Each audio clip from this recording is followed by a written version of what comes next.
Welcome back to Time 100 Talks. Our next guest is a man who stays in a dapper fit. Fashion designer, entrepreneur, and 2020 Time 100 honoree, Dapper Dan. Welcome to Time 100 Talks. Thank you, Ashley, and I'm excited about being here. This is so amazing for me, but even more so for my community. So thank you for having me. Let's talk about that because, Time 100 recognizes the most influential people from around the world in various fields. So how does it feel right now to be recognized, most importantly, celebrated for your contributions to the culture and community? Well, it means so much to me. All my adult life, I've been trying to build on this image of staying in Harlem, but making a difference. And having an image that the young kids all around here can look up to. Mm-hmm. So this like completes that. This gives them something to say and something to point at, you know what I mean? And somebody who they interact with every day. When I was growing up in Harlem, I'm born and raised in Harlem. When I was growing up in Harlem, I saw Sugar Ray Robinson, Malcolm X, all the jazz musicians. It was a normal thing for us, but all that has disappeared. So I want to bring that back. Even when entertainers come to my store, I say, we got to walk Harlem together. Young people got to see it to be it. So right. Thank you, Tom. Thank you for this award. I'm really honored. You are a leader in this industry, and COVID-19 has affected so many places in music, TV, food, travel. And it has affected the fashion industry a little bit, but what are the lessons you're learning from this experience of COVID-19 and the fashion world? Because fashion is so present, you're in person, it's your uniform, and now it's through cameras and not necessarily in person. How does that feel? That has a big effect on me because me having my atelier in Harlem, mm-hmm. and the cheapest jacket that I sell in my store is $2,700, right? So mm-hmm. It's important for me to let the people in the community know that this is really their atelier. Right. We're just bringing people into the community and bringing money into the community, but this belongs to them, and I belong to them. Mm-hmm. So every day, I stand in front of my store greeting people. I come in, open up, and then I stand outside so I can greet the people in the neighborhood. I live 3 blocks from the store, from the atelier, right? And I take 2 buses, and then I walk so that I can interact with the people so they can see that I'm part of the community. And I do that every day, and I engage people. So with COVID, it takes something. It takes that energy away, It takes that engagement away. So that's the biggest thing, I can deal with, the economical side, right? But the human side, is what's, That's the tough part. How hard was it for you to reimagine something like Fashion Week amid a pandemic? Because I've watched, I've worked in different newsrooms over the years. I've watched entertainment teams, fashion teams go out to Fashion Week, and I know how busy that is, and I know how much people get to see each other in those spaces. How did it work this year? How is it going to continue to work? Well, because of fast fashion, mm-hmm. That's one thing that's changing the landscape of how we celebrate fashion and push fashion out to the public. Mm-hmm. That's one thing. And then sustainability. There's a lot of things that's going on in fashion that's changing the landscape of how fashion is presented. And that's with the fashion industry. But with people like myself, see, in fashion, there's 2 staircases, right? Mm-hmm. One staircase is you come up if you accept it. Mm-hmm. I've never been on that staircase. I didn't get to that staircase until I took the elevator when I got in the building. So I don't know what it is to come up them steps. Mm-hmm. All of a sudden, they were sent for me, and I got on the elevator. The next thing I know, I'm up on the roof with Gucci. Right. So for those who came up that other staircase, I can imagine it's like a really big deal, mm-hmm. Because they are attached to all of that. Believe it or not, the first time that I ever went to a fashion runway show was when I got in this partnership with Gucci. Wow. Yes, I existed completely independent from the regular structure of the fashion industry. I had no contact with them until this Gucci project came along. Right. So it's two different worlds, that just came together. Do have this long and storied history in fashion, and particularly street fashion and couture. Like, you have been in these spaces for so long.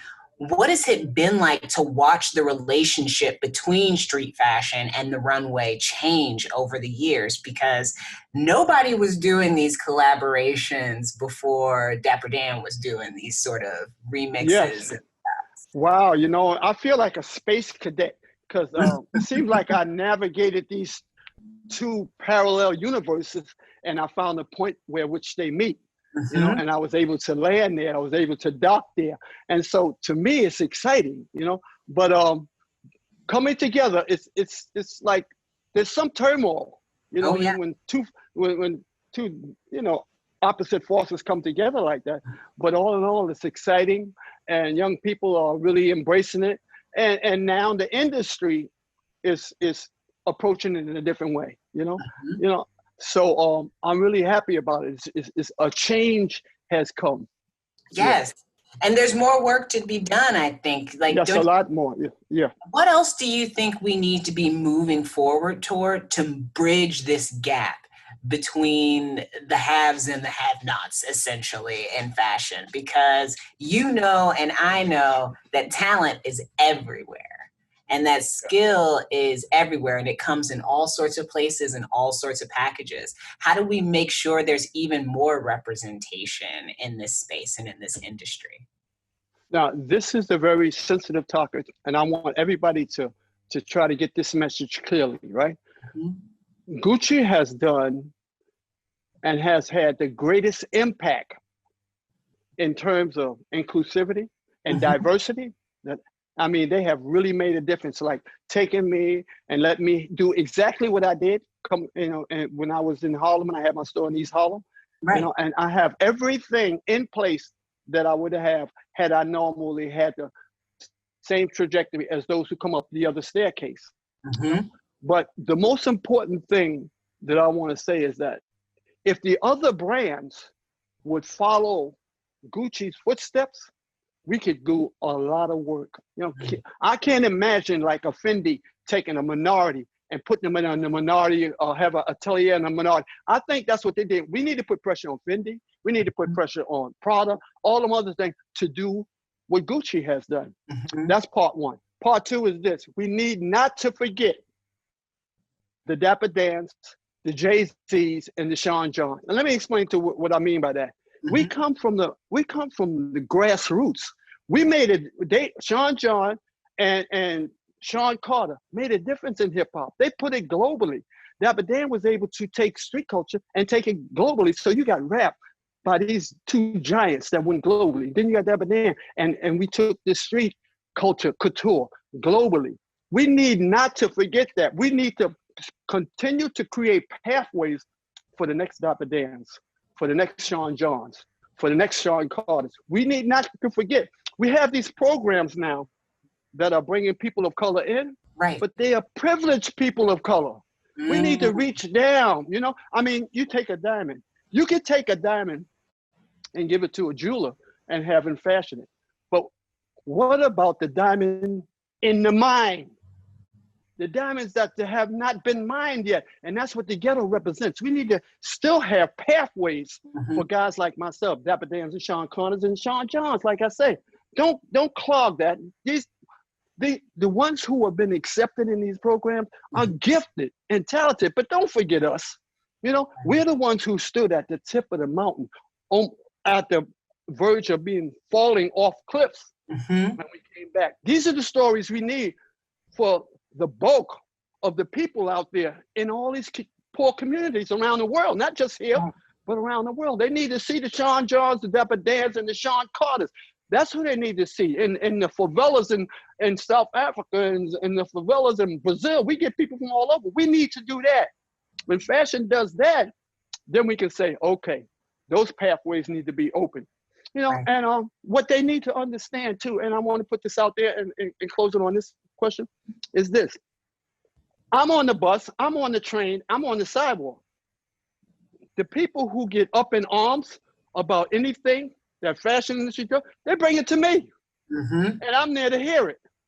You follow what I'm saying? They need to have someone like me to vent on and to engage with, that they can talk about this with. Don't forget where this came from.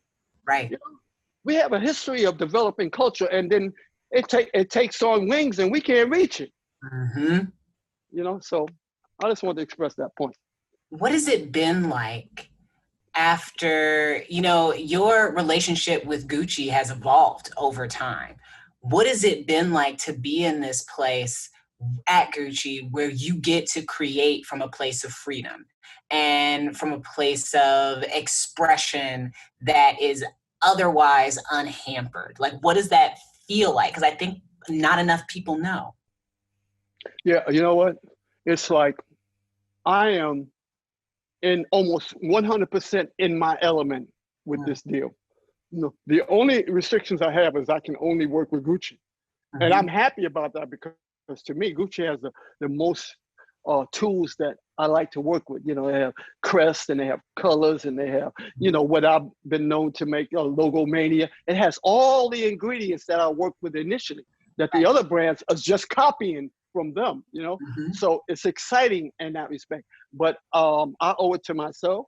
I owe it to my community to move on now. I need for my community to see me do the same thing that Tom Ford did, to do the same thing that Mark Jackson did. You align yourself with a global brand, you get a global name, and then it's incumbent upon me as a Black man, as a minority, as a person of color, to move on and to show that that's possible. So that all made it possible for me. So I'm happy about the whole thing. What are you most excited to see next in the fashion world? Because I feel like, you got on your visionary glasses today. And I know when you look through your visionary glasses, it seems like you see the future. You know what's coming down the line. So what are you excited to see? I've traveled through Africa, Europe, South America, the Caribbean basin, and everything leads towards the European concept.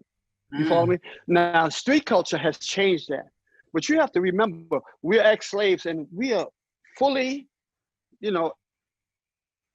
embedded in Western culture. Yes. What I would like to see, we're leaning towards it, but what I would like to see is to fully bring all these other vibrations in, to make fashion more universal, to extract it, but but not to appropriate, but to pay homage to and have all these other people and inclusivity involved. That, to me, that's the height of fashion, to bring all of us together, all the cultures together. And then we could grow and show, our appreciation of each other. I agree. What have you been working on lately that feels like it lights you up? Like when you get to work on it or when you get to work in that space, you are in the middle of your dream, as some people would say. Every once in a while, when I'm doing something that I really love, when I'm writing, when I'm doing an interview, I feel something inside myself where I'm just like, oh my goodness, I'm in the middle of my dream right now. When do you have that? Let me tell you something. The most important thing to me in all my studies, what freed me up from everything that had me bonded, that had me bonded is information. Other people's information. And then when I go out and get my own information, with my own information, I can mold my own life and my own brand. So what gets me excited is, where can I go to get the symbols that everybody submits to some extent to symbols? The cross, the crescent, the Star of David, you know what I mean? The Gucci horse, the lock and G's, all these are symbols. And what gets me excited is to create that symbol that all my people and minorities can look at and say, this is us. This is us. Dapper Dan created something for us, and it's global, and it's all accepted. That gets me excited. And I went back to Africa. And I look for most powerful symbol I can have that embraces all of us, you know, all the minorities from North and South America, right? And when I say, where does that root come from? I say, I went to Nigeria, and I went to the museum / art gallery, and I say, I want to learn about symbols, African symbols, something that has a strong attachment to all the minorities in North and South America, right? And the Yoruba religion has that. So I went and studied the Yoruba religion, the Yoruba symbols and stuff, because when you see Santeria, you know, when you see the Haitian, you know, and when you see Brazil had the Condomble, it's all there. I say, that's the one thing that's all there. I'm looking for that one symbol that'll bring us all together. That one thing that we can like rejoice about, you know, and say, oh, this is us. Even though we have people of color speak Spanish and versions of Spanish, you know, and we got people who are the Caribbean based, our music, all the variations in our music, but it's all the same. I want something that ties that. I want to tie that and say, this is all of us. Okay, let's get this thing together over here. That gets me excited. When I stumble across something like that, I get really excited. I can do this. I can do this. They're attached to this, you know? So that's how I feel about that. I love that. I love that. And in more hopes that you can share beautiful visions for the future, gotta tell you, that last one is really, I really, when you talk about that as a symbol, things, I'm just like, yeah, that sounds beautiful, please. What are your hopes for a post-COVID world? Eventually, we're going to be able to be in the same rooms again. We're going to be able to share space again. What do you hope it looks like when we're doing that? Okay, one of the things that I like to emphasize, when I was a young man, I could not understand. I needed to understand. What is it about? What is it about being Black? Why are we suffering and going through the things we do? Why do other people look at us the way they do, you know?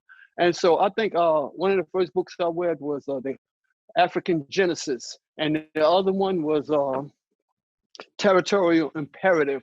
And these were really significant books, and they set me on my journey to Africa, you know, to find out at what point did we start looking at each other, people of different shades and colors, the way we do today, you know? And then I looked at America, you know what I'm saying? And then, and the ancient Egyptians, you know, I learned that in African Genesis, everything we all came out of Africa. We all the same, right? And then we come here to America, there's something really mystical about America. You know, it's like this hand we don't see that's guiding us, you know? When you look like them, one of the greatest slogans on the dollar bill is "E pluribus unum." And when I went to Africa and I said African Genesis, I say, there it is, "E pluribus unum." You know, so out of Africa, from one came many. And when you look at the meaning of on the dollar bill, "E pluribus unum," out of many came one. That's why it's so important to work on what we are doing here, you know, to create this oneness, and then it is to combat the forces that separate us. But the only things that can do that is history. We got to understand history and the role it played in separating us. Right. You know what I mean? So what I like to see for the future, I like for us to understand where we all come from and where we all need to go. E pluribus unum. Thank you so much for your time today, Dapper Dan. It's been fantastic to get the opportunity to talk with you. And congratulations again on being a Time 100 honoree. It is much deserved. Thank you. Thank you so much. Blessings to you, Ashley. Thank you.